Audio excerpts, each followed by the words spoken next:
support group asked a simple question: why the majority of the research students face depression?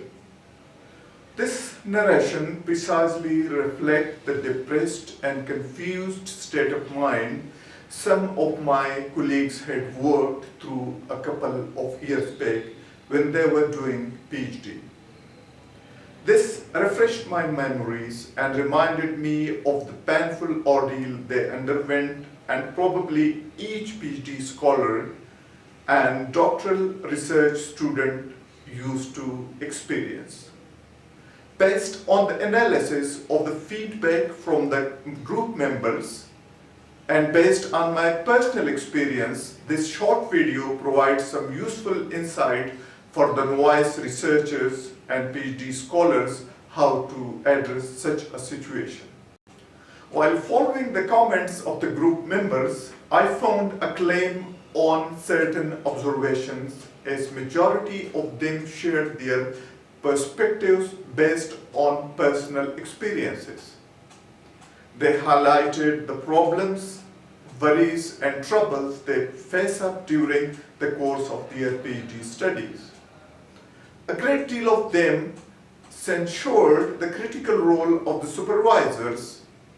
Nevertheless, some of them blamed themselves rather than supervisors. Some of them came up with very interesting narratives on how to overcome this predicament. For instance, a group member told that in his case it is more an anxiety and stress than depression. Another group member told that he was having bipolar type schizoaffective disorder and hence he was suffering from depression in any case. A group member postulated that the PhD process in itself used to be very depressing in the first place. This is the journey which is by and large guided by self-study, self-learning and self-motivation. When you have so much of self-work in the mind, the brain gets depressed as a part of a regular activity for working overtime. Besides, there is a lack of precise guidelines about the concept. PhD is just a football game where the coach has to sit on the sideline during an encounter, as in the case of students' proposal defense or viva.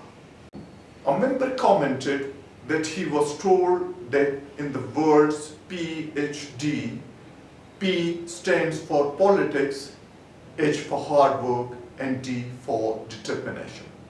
So one needs to play more of the politics selflessly and tactically to avoid having any gray areas in the process of achieving the set objective, the PhD.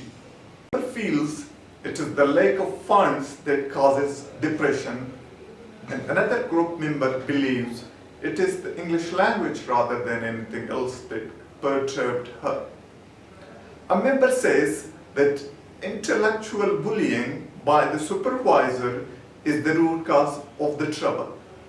Another member added that one can't blame supervisor for all the ills. The PhD candidate shared a great deal of responsibility to that effect. One of the points of my serious differences with the supervisor was that I wanted to get away with my PhD as quickly as possible in order to spare some time for undertaking something sufficiently valuable apart from PhD.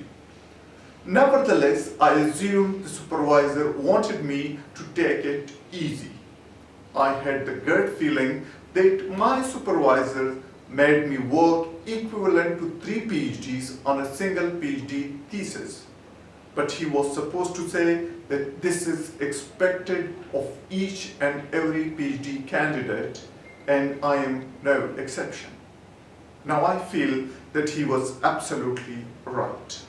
During the course of the entire discussion, some useful inputs have also been provided by the group members.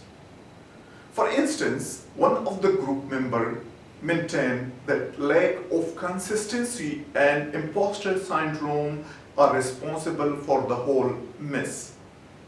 A group member added that we are all in the same boat.